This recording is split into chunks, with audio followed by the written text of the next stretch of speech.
Gloire à Jésus-Christ. Que le nom du Seigneur soit béni, que le nom du Seigneur soit magnifié, que le nom du Seigneur soit célébré, que le nom du Seigneur soit adoré dans le nom de Jésus-Christ. Je bénis son nom ce matin parce que c'est lui qui nous permet de nous retrouver. C'est par sa grâce que nous sommes donc en train de connecter. C'est par sa grâce que nous avons le souffle de vie. C'est par sa grâce que ce jour, nous puissions véritablement nous entendre. Nous bénissons son nom pour cela et nous lui disons merci. Et nous voulons lui confier véritablement ce moment. Nous voulons lui dédier ce temps. Nous voulons prier que son esprit soit au cœur de l'écoute de sa parole, que son esprit contrôle tout, nous dispose, nous prépare à recevoir de lui le meilleur au nom de Jésus-Christ. Bien-aimé, merci de te connecter à moi. Merci de prendre plaisir à me suivre. Merci de m'accompagner dans cette aventure, de propager l'évangile de Jésus à toute la création. Merci de me soutenir par tes vues, par tes commentaires, par tes likes et par tes partages.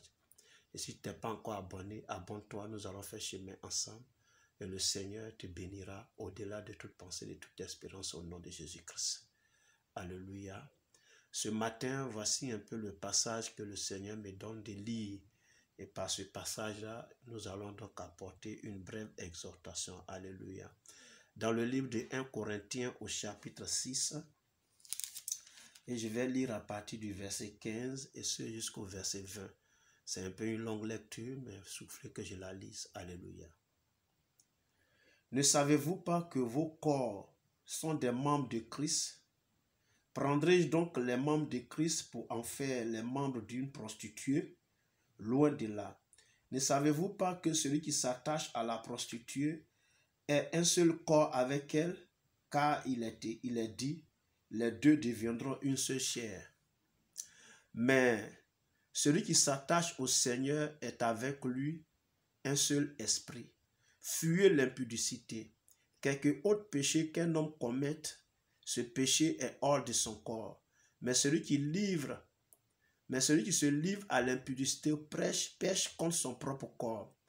Ne savez-vous pas que votre corps est le temple du Saint-Esprit qui est en vous, que vous avez reçu de Dieu et que vous ne vous appartenez point à vous-même, car vous avez été rachetés à un grand prix.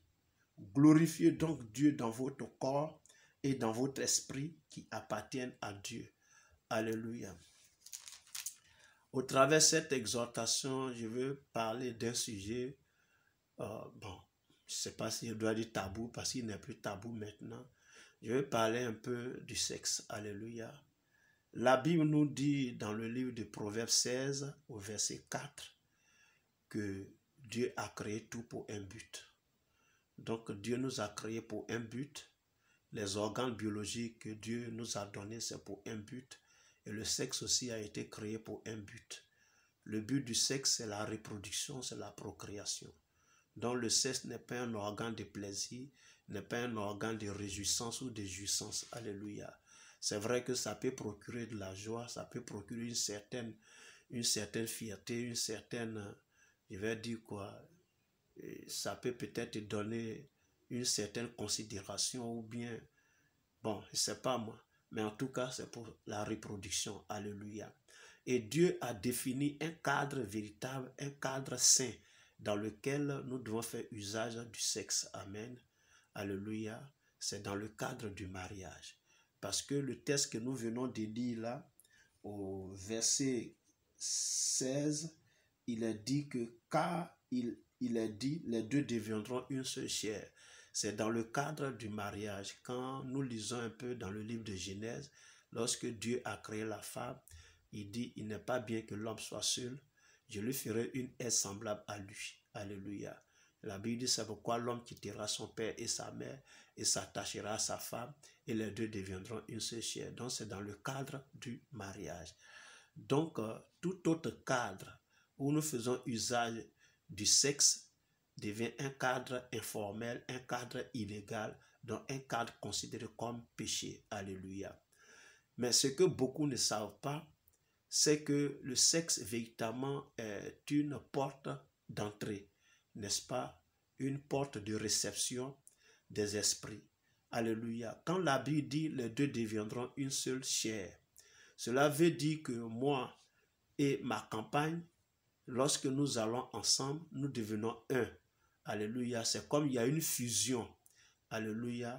Et dans les rapports sexuels, généralement, ce que nous devons savoir, c'est que cette fusion-là, au-delà physique, parce que le côté physique, c'est le plaisir que nous en tirons. Le côté physique, c'était l'enfant que nous allons avoir, la procréation. Mais le côté spirituel, cette fusion-là, entraîne beaucoup de choses. Il y a des démons qui sont donc transmis, alléluia, parce que tu ne connais pas quelqu'un, ou bien alors tu es allé avec quelqu'un, vous êtes allés ensemble, vous fusionnez, et dans cette fusion-là, vous communiquez vos esprits, et votre esprit doit devenir un, puis les deux deviendront un, alléluia, donc les esprits doivent cohabiter ensemble. Et à des moments, tu peux récupérer des démons de la fille avec qui tu es allé, ou récupérer des démons avec le garçon avec qui tu es allé. Alléluia. C'est pourquoi le sexe est sacré. C'est pourquoi le sexe est beaucoup, doit être utilisé dans un cadre vraiment défini par Dieu, le cadre du mariage. Alléluia. Pas de sexe avant le mariage, parce que tu peux contracter des démons, tu peux contracter des esprits impurs, parce que tu as couché avec plusieurs partenaires. Amen. Et donc, tu peux être rempli de légions, tu peux être rempli de démons. Alléluia. Le sexe est une porte d'entrée. Et ça, nous devons le savoir. Spirituellement, c'est une porte d'entrée. C'est pourquoi Dieu a défini un cadre particulier pour cela. Alléluia. Donc, dans l'église, par exemple, pour te marier, donc on te demande de prier, de demander à Dieu de t'orienter. Et le Seigneur va t'orienter parce que Dieu écoute les prières. Et quand il va t'orienter vers une femme qui est réellement la côte. C'est l'os de tes os, la chair de ta chair. Cela veut dire quoi? Cela veut dire que vous avez le même esprit. Vous avez donc, parce qu'un enfant de Dieu, c'est un enfant qui est déjà libéré, qui est délivré des liens parentaux, des liens maléfiques, qui est libéré, qui est délivré de cette malédiction générationnelle. Un enfant de Dieu, celui qui est né de nouveau, en réalité, c'est quelqu'un, les choses anciennes sont passées, toutes choses sont devenues nouvelles désormais. Il vit pour Christ, il vit par Christ. Donc, Dieu, en te donnant une sœur, en te donnant un frère, pour femme ou pour mari, Dieu te donne donc quelqu'un qui est sauvé, Dieu te donne quelqu'un qui est sauvé. Et donc vous êtes libéré de ces esprits impurs, et en elle comme en toi, en lui comme en toi, il y a l'esprit de Dieu. Alléluia. Il y a l'esprit de Dieu. Et comme vous faites un avec Dieu, parce que c'est ce qui est dit ici, mais celui qui s'attache au Seigneur est avec lui un seul esprit. Comme la fille est attachée au Seigneur, et que toi aussi tu es attaché au Seigneur, comme le garçon est attaché au Seigneur, et que toi aussi tu es attaché au Seigneur, votre esprit est un avec l'esprit du Seigneur. Ce qui fait que, et en la fille, et en toi, c'est le même esprit, l'esprit de Dieu. Donc quand vous fusionnez ensemble, c'est l'esprit de Dieu qui contrôle votre union, qui contrôle votre vie de couple, et qui agit en tout et dans tout. Alléluia. Mais lorsque tu fais le sexe avant le mariage, tu vas te rendre compte que tu transporteras des démons, lui, et toi la fille, et toi le garçon, et ces démons-là, quand vous allez les mettre ensemble, à des moments, ces foyers-là deviennent compliqués. Alléluia. C'est pourquoi la première étape pour réussir véritablement le mariage, c'est la conversion. Il faut que celui qui me demande un mariage soit converti. Il faut que je connaisse le témoin de sa conversion, celle qui me plaît, à qui je veux, à qui je fais la demande de mariage, doit être converti, et que sa conversion, c'est le témoin de sa conversion soit vraiment connu. Alléluia. Cela veut dire que nous avons tous les deux l'Esprit de Dieu en nous, n'est-ce pas? Donc quand nous allons nous mettre ensemble, alors c'est l'Esprit de Dieu qui contrôlera tout. Mais par contre, quand tu couches avec tout le monde, tu contractes, puisque tu es d'abord dans un cadre informel dont le Seigneur n'est plus là, tous ces esprits que tu vas contrôler vont envahir ta vie, et ça va rendre ta vie vraiment misérable. Alléluia. C'est pourquoi, bien aimé dans le Seigneur, il vaut mieux s'abstenir. N'est-ce pas? Il vaut mieux s'abstenir et attendre l'heure du Seigneur pour te marier. Si tu avais déjà connu des hommes, des femmes avant de devenir chrétien, lorsque tu viens au Seigneur, le Seigneur, par sa puissance, peut te délivrer de ces démons-là.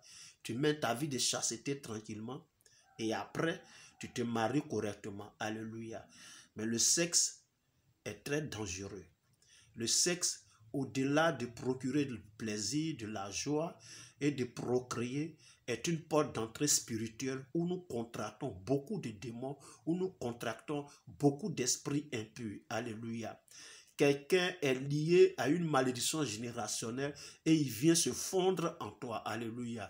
Et il te communique cela. Et vous savez, il y a des personnes, à cause d'un rapport sexuel, leur vie a été transformée négativement, leur vie a été bouleversée négativement parce que ces personnes sont tombées sur la mauvaise personne. Une personne qui était, je vais dire comme ça, infectée de démons. Est-ce que vous voyez un peu? Vous savez, nos parents avant, ils faisaient un peu ce genre de calcul pour dire non, cette famille-là, c'est une famille de malheur.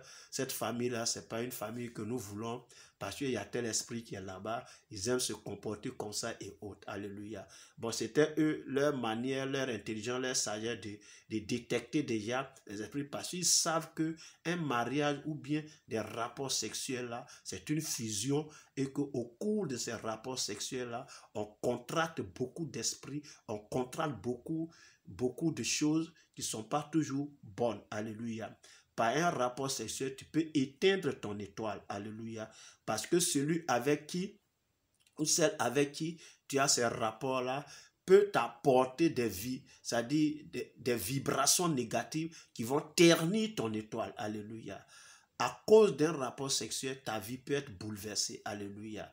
D'ailleurs, même physiquement, même toi, tu es une jeune fille, tu as 13 ans, 14 ans, 15 ans, tu couches avec alors que tu as un avenir prometteur, tu es excellente à l'école, tu couches avec un et puis il y a une grossesse. La présence de la grossesse va véritablement te faire perdre au moins 2 ans, 3 ans de ta vie parce que tu dois porter la grossesse, tu dois accoucher, tu dois prendre soin de l'enfant jusqu'à ce qu'il ait au moins 2 ans. Alléluia. Donc tu comprends que tu perds déjà 3 ans de ta vie, donc ta vie est bouleversée. Si derrière aussi les parents n'ont pas apporté le suivi qu'il faut, tu vas voir que tu ne pourras plus retourner même sur les bancs, n'est-ce pas? Et donc ta vie est gâtée comme ça. Or, tu étais au collège, tu étais intelligente, mais pour un rapport sexuel, tu as changé ta vie. Voilà un peu physiquement ce que ça peut produire. Mais imagine-toi spirituellement ce que ça peut produire. Donc le sexe, oui, Dieu l'a créé pour un but, c'est pour la reproduction. Dieu a créé un cadre légal dans lequel on doit en faire usage, c'est le mariage.